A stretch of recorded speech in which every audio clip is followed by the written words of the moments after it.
Hello and welcome to today's video. Today is a video I've wanted to make for a little while. A very quick re-review of the Lamy Safari. It's currently May 2023 and I'm focusing on Lamy this month, so I thought it was a great time to do that. You might be familiar with this colour. It was one of the three Lamy Safaris brought out for 2023, the special editions, and this is what in Australia is called the Spring Green. It's rather nice. It's the sort of the glossy finish. It's got a nice pastel green. I'm just going to show it alongside a very quick video here of the original green Lamy Safari, just so you can kind of see the difference in colour and a couple of the difference in the accents and things like that. At the end of this video, I will be giving this particular pen away to an Australian viewer, so please wait around, watch it and see if you would like to get this in the mail too. So firstly, as I said, this is a pastel green. It's the 2023 special edition color, and let's talk about some parts and features. So the top of the pen has that traditional Lamy Safari cross, which means that it is a fountain pen. If it's just got the single line, means it's a rollable, so the cross is a great way of identifying that it is a fountain pen. It's got the traditional Lamy Safari clip, which looks a lot like a paper clip or something. In this this particular edition has it in the same green as the entire rest of the pen. It is a fairly standard snap cap. The pen barrel travels along, tapers slightly to a flat end. The pen is injection molded, and it's actually it's got Germany written on the bottom there. I'm not sure how well that'll come up on the camera. It's got this ink window on both sides of the barrel, so you can see in this case the cartridge, and then Lamy on the pen there. You take the cap off and it's got that traditional Lamy Safari grip, which has been with the pen since the beginning of the pen being in existence, just about. And then a plain stainless steel nib, and this is a fine, and then the plastic feed. The body unscrews, and as I said, I've got a cartridge in here at the moment. This is Lamy Blue. When I give away the pen, I will be including it with a Z28 converter. Now, just in terms of the converter for the Lamy Safari, it's got these two little lugs on the side. Those slip down into these grooves here, locking the converter in place. It's a very nice, simple method of making sure that that is secure.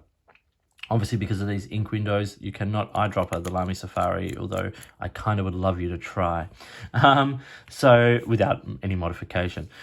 It's a very simple pen. It's an affordable pen, and it's a sort of considered by many an entry-level pen or a student pen, and for a lot of people, it's just a great everyday carry pen because it is made from a fairly robust plastic.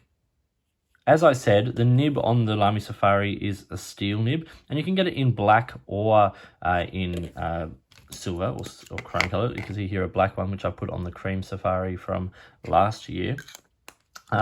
But the stainless steel nib traditionally comes on the pen in extra fine through to broad, so extra fine, fine, medium and broad, and you can also get the calligraphy nibs that are traditionally made to go on the Joy pen, and actually I recently put out a video sort of where I wrote with each of the Lamy Safari nibs that I have. I think there were 11 in all, so check out that video. It's got some interesting little bits and pieces about what you can expect from the pen and from the nibs, sorry.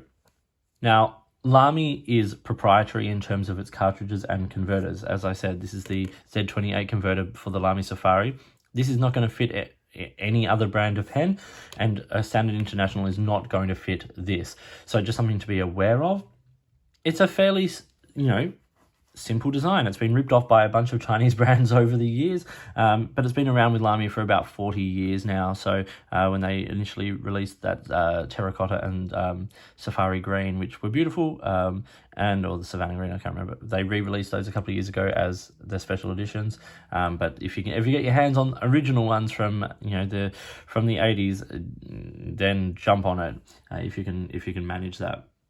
So I wanted to do a size comparison, and normally I would compare the pen to a Lamy Safari for size. So what I'm just going to do is I'm going to put it alongside a Lamy 2000 here and a TWSBI Eco. These are pens that a lot of people would be familiar with. You can see it is slightly smaller than both by 0.5 or 0.1 of a millimeter to the 2000, a couple of millimeters to the Eco. But it's a similar sort of it's not that neither of them are particularly girthy pens. If we look at the sections of these uncapped, You see the section of the Safari holds out fairly well. The section of the Eco is slightly triangular, and the section of the Lamy Safari, the Lamy 2000, is very tapered, but also not quite as descript in terms of where to hold the pen. It gives you a few more options. Posted, the Safari is longer than the 2000. The 2000 is a great posting pen, and I love writing with that pen posted, and the Eco is quite long. So it's a nice length pen. It's a good size in the hand, and even though it is a pen that is designed as an entry-level pen or a pen for beginner users or an everyday carry pen, it's still a fairly comfortable pen if you can get your head around that triangular grip. Okay, time for some dimensions now. It is 13.9 centimeters when it is capped. It is 12.9 when it is uncapped, which makes it an okay length. It's good enough in the hand. I think most people would be able to write with this in terms of the length. And posted, it is 16.5 millimeters. It's hard to measure the section of the Lamy Safari because it's got these big sort of cutouts for the triangular grip, but it's 10 to 12 millimeters depending on where you hold it. And the body of the pen is about 14 millimeters. So it's a nice enough sort of size in the hand for that. The pen weighs 15 grams, 7 in the body and 8 in the cap. So if you do post it, you do feel the weight back there, particularly the further down the grip section that you hold it. Let's do a very quick writing sample with the Lamy Safari. This is on the 2023 special edition colors. This is a fine steel nib, and the ink in this is Lamy blue, standard, stock standard. Oh, not black. Lamy blue. Not my favorite blue, but it comes in the cartridge and it's perfectly serviceable. Let's do some writing.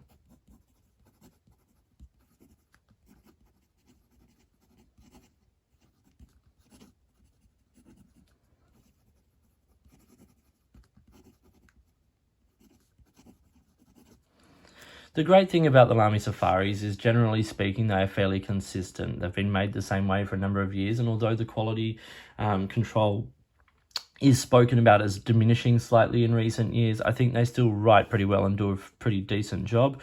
Reverse writing is possible. Actually, not too bad. Fast writing.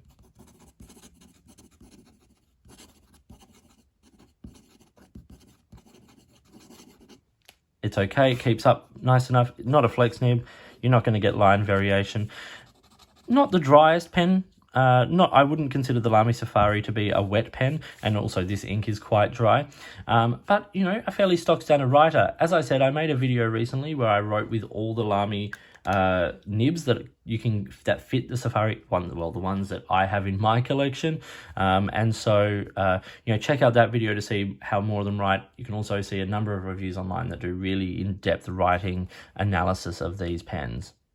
So what does a Lamy Safari cost these days? Well, as I was about to film this, I jumped online, and in Australia, the average sort of retail price is sort of $49.95 to $54.95, and in the US, I saw it for about $29.60. Not to say you can't get it cheaper, or not to say that you won't find it for more places. But that's the kind of rough price point, which puts it in a similar price point to just a bit more than the Pilot Metropolitan and just a little less than the TWSBI Eco, which I think the TWSBI Eco for me is the pick of those three pens for a number of reasons, but the Lamy Safari definitely holds a place, and there's a couple of reasons why. Now I'm going to talk about some pros and cons. I'm just going to quickly start with the cons. Firstly is that I'm a big sucker for Standard International. I think the fact that there's so many great brands that make Standard International ink cartridges and converters, and so when a brand does make their own, it kind of has to be great. And while the Lamy ones are perfectly fine, I really do wish that they were Standard International. It would make things a lot easier. The second thing is that the pen doesn't traditionally come with a converter. A lot of retailers will now sell it with a converter, which is great, but traditionally it doesn't come with one. And I understand that when it's used as a pen in schools and places like that, cartridges are the main form of filling the pen. But in places like Australia and the US, where bottled ink is a lot more popular, it would be great if this pen could be offered with a converter. And in Australia, the converter costs almost 13 Australian dollars, making this pen, if you buy it at the mean price of around $50, it makes it an over $60 Australian pen, which puts it into, I think just a slightly too high a price point. The other thing that is really divisive about this pen is the triangular grip. I don't love it. I can use it and it works out okay because the way I write tends to sort of mirror a little bit like a right-handed writer. As you see, I'm left-handed. But if you hold the pen in an odd way, it's not going to fit your hand. And that's also part of the school method of this pen, of like training someone how to hold a pen to write with a fountain pen. I've seen people pick up Safaris and hold them completely upside down, any fountain pen, or on the side, and wonder why it doesn't write properly. This is supposed to help guide you to be that way. Now, there are lots of, as I said, reasons why I love the pen. I love the availability, and I don't just mean of the Safari, I mean of the Lamy line in general. This is a German brand that is retailed worldwide, and it's in bookstores and news agencies and, stationery stores and department stores and you name it. There's, university campuses in there, sort of, bookstores and things will sell Lamy pens, which means they sell the converters and the cartridges. So everything is available there ready for you. And the amount of retailers that stock the nibs makes it a really interesting option. And the reason I bring up the nib is because there are so many nib options available, and you can buy those nibs individually, and you can just slide the nib off and then put a new nib on. And there are videos about how to do that. I've done them. There are many of them. So if you're interested in doing that for a Lamy Safari, check that out. So yeah, the nib options, and I also like the fact that the nibs are fairly consistent. They write fairly well. There's nothing wrong with them necessarily. It's a very nice little selling point, really. Another thing I really like is the ink window, and the fact that, when you've got a converter in there particularly, it really gives you a chance to see how much ink is left in the pen. And the last point I want to say today is the durability.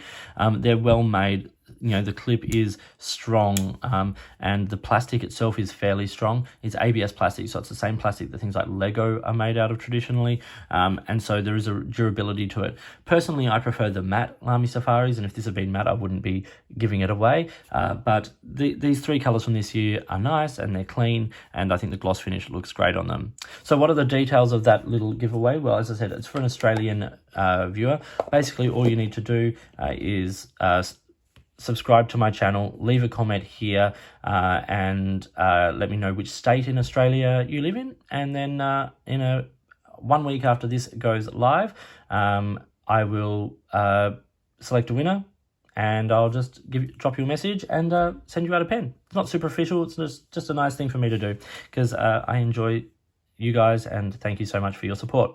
So this was a very quick re-review of the Lamy Safari, a pen I have collected and enjoyed and used a lot over the years, and a pen that still seems to be very, very popular with so many people. So thank you for watching. Please like and subscribe, hit the notifications button, all of that kind of stuff. Thank you for your support. If you'd like to support the channel further, get in touch. I'd love to hear from you. In the meantime, enjoy your pens, enjoy writing, and I'll talk to you soon.